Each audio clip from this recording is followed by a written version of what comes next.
Hello guys, आज हम discuss करेंगे जैम सेशन के अंदर फाइल सिस्टम, जो कि हमारे कम्युनिकेशन स्किल्स का यूनिट 1 का ही पार्ट है। इसके अंदर हम बात करेंगे सबसे पहले फाइल सिस्टम होता क्या है। तो हमारे कंप्यूटर में जो भी चीज़ स्टोर होती है वो किस फॉर्म में होती है? फाइल की फॉर्म में होती है। पहली बात, फाइल सिस्टम एक ऐसा तरीका है जहाँ पर आप उस फाइल को नाम देते हैं, उसको स्टोर करते हैं और उसको रिट्राइव कर सकते हैं। तो यहाँ पर कुछ स्पेसिफिक नेमिंग फाइल्स और फोल्डर का कुछ तरीका भी होता है कि भाई करेक्टर कितना होना चाहिए, मैक्सिमम नंबर ऑफ करेक्टर कितने होने चाहिए। एक तरीके से फाइल्स हम ग्रुप में स्टोर कर सकते हैं, फोल्डर्स के अंदर, डायरेक्टरीज के अंदर। हर एक डायरेक्टरी और फोल्डर के अंदर बहुत सारी फाइल्स होती हैं या उनके बहुत सारे फोल्डर्स होते हैं उनके अंदर। ठीक है, एक फ़ोल्डर के अंदर बहुत सारी फाइल्स होती हैं, बहुत सारे फ़ोल्डर्स होते हैं। तो एक तरीके से ये हियरार्की में सारी फाइल्स मैनेज होती हैं। ठीक है, तो ये हमें एक तरीके से अलाउ करता है कि हमारी करंट डायरेक्टरी कौन सी है और हमें आगे कौन सी सब डायरेक्टरी पे मूव करना है। तो ये था हमारा फाइल सिस्टम का जो मैंने आपको एक तरीका बताया, जैसे डी ड्राइव है, फोल्डर 1 फोल्डर 2, इसी तरीके से। अब हम बात करते हैं कि भाई फ़ोल्डर बनाते कैसे हैं। फ़ोल्डर बनाने का सिंपल सा तरीका है, आप कंप्यूटर आइकन पे क्लिक करिए, जोन सी भी डायरेक्टरी में आपको जाना है आप उस डायरेक्टरी में जाइए। फॉर एग्जांपल आप डी ड्राइव में जाना चाहते हैं, डी ड्राइव में आप ओपन करिए, एक डायगोनल बॉक्स ओपन करके आ जाएगा।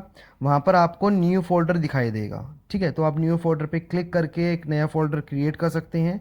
अगर ये भी नहीं होता, ठीक है, अगर ये शो ना हो, तो आप क्या करिए, जस्ट क्या करिए, राइट क्लिक करिए अपने माउस से। आप जब राइट क्लिक करेंगे तो राइट क्लिक के बाद वहाँ पर एक ऑप्शन आपको दिखाई देगा न्यू का। न्यू पे आप जाएंगे तो वहाँ पर एक ऑप्शन आएगा फोल्डर का। जैसे ही आप फोल्डर पे क्लिक करेंगे तो आप नीचे डायग्राम में देख लेंगे फोल्डर बन के आ जाएगा। ठीक है, जैसे ये फोल्डर बन के आ जाएगा तो आप यहाँ पर अपने फोल्डर को उसका नाम क्रिएट कर सकते हैं। तो जो भी आपको फोल्डर का नाम देना है तो आप वहाँ पर अपने फोल्डर का आपको नाम दे दीजिए, तो वहाँ पर आपका फोल्डर क्रिएट हो जाएगा।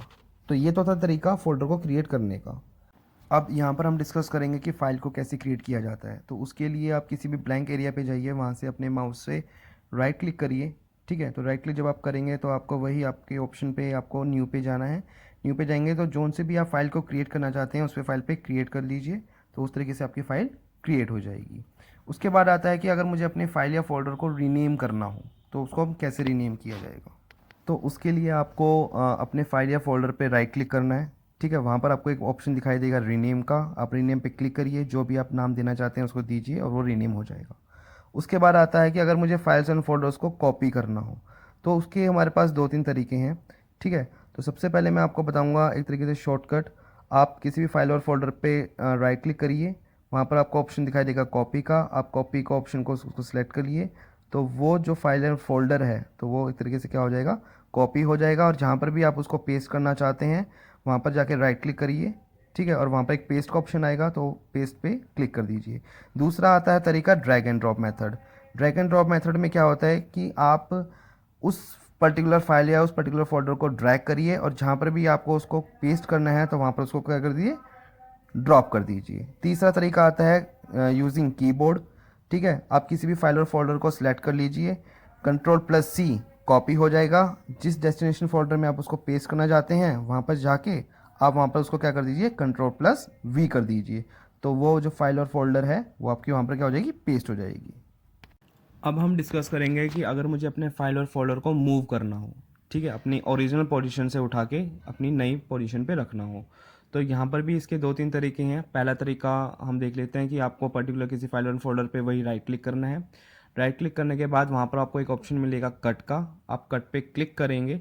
ठीक है, और जोन सी भी आपको सिलेक्टेड फाइल और फोल्डर को ले जाके जिस डेस्टिनेशन पे आपको मूव करना है वहाँ पर आप जाके राइट क्लिक करेंगे और वहाँ पर एक ऑप्शन आ जाएगा पेस्ट का। तो ये था मेरा पहला तरीका। दूसरा तरीका यही है ड्रैग एंड ड्रॉप का। ठीक है, उस कॉपी को जो भी फाइल एंड फोल्डर है उसको ड्रैग करेंगे, ड्रैग करके उसको जहाँ पर आपको जाना है नई लोकेशन में उसको जाके वहाँ पर पुट कर देंगे, वो है ड्रैग एंड ड्रॉप का। तीसरा मेथड होता है शॉर्टकट मेथड। तो जोन से भी आपको पर्टिकुलर फाइल एंड फोल्डर को मूव करना है तो वहाँ पर उस फाइल एंड फोल्डर को आप क्लिक करेंगे और वहाँ पर आप करेंगे कंट्रोल प्लस एक्स। उसके बाद कंट्रोल प्लस एक्स करने के बाद जिस डेस्टिनेशन पे आपको पेस्ट करना है वहाँ पर आप कर देंगे कंट्रोल प्लस वी, तो वहाँ पर वो क्या हो जाएगा, पेस्ट हो जाएगा। अब आगे आता है कि अगर आपको अपनी फ़ाइल को परमानेंटली डिलीट करना है तो इसके भी 2-3 तरीके बताए हुए हैं। तो पहले आप क्या करिए कि आप रिसाइकल बिन पे जाइए, रिसाइकल बिन को सिलेक्ट करके उस पे राइट क्लिक करिए, वहाँ पर आपको एक ऑप्शन दिखाई देगा एम्प्टी रिसाइकल बिन का, उसको आप क्लिक करिए तो जो भी डिलीटेड फाइल आपकी रिसाइकल बिन में है वो परमानेंटली डिलीट हो जाएंगी। दूसरा तरीका कहता है कि आप रिसाइकल बिन को ओपन करिए, वहाँ पर आपको डिलीटेड फाइल्स आपको दिखाई देंगी, ठीक है।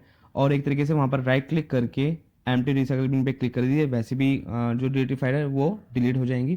तीसरा तरीका मैं आपको बता देता हूँ कि आपको किसी भी पर्टिकुलर फाइल और फोल्डर को अगर डिलीट करना हो तो उस पर क्लिक करके शिफ्ट प्लस डिलीट आप दबा दीजिएगा तो वो फाइल परमानेंटली डिलीट हो जाएंगी। उसके बाद हमारे पास ऑप्शन आता है कि अगर मेरे पास रिसाइकल बिन में कुछ फाइल्स पड़ी हैं, अगर मुझे उनको रिकवर करना है तो जिस भी पर्टिकुलर फाइल को आप रिकवर करना चाहते हैं उस फाइल पे आप क्लिक करिए, राइट क्लिक करने के बाद अब वहाँ पर एक ऑप्शन आएगा रीस्टोर का, और रीस्टोर पे क्लिक करिए, वो फाइल वहाँ पर रिस्टोर हो जाएंगी जहाँ से वो फाइल डिलीट हुई थी। तो यहाँ पर हमारा फाइल सिस्टम यहीं पर ख़त्म होता है। मिलेंगे नई वीडियो में, और चैनल को लाइक और सब्सक्राइब करना ना भूलें। बाय।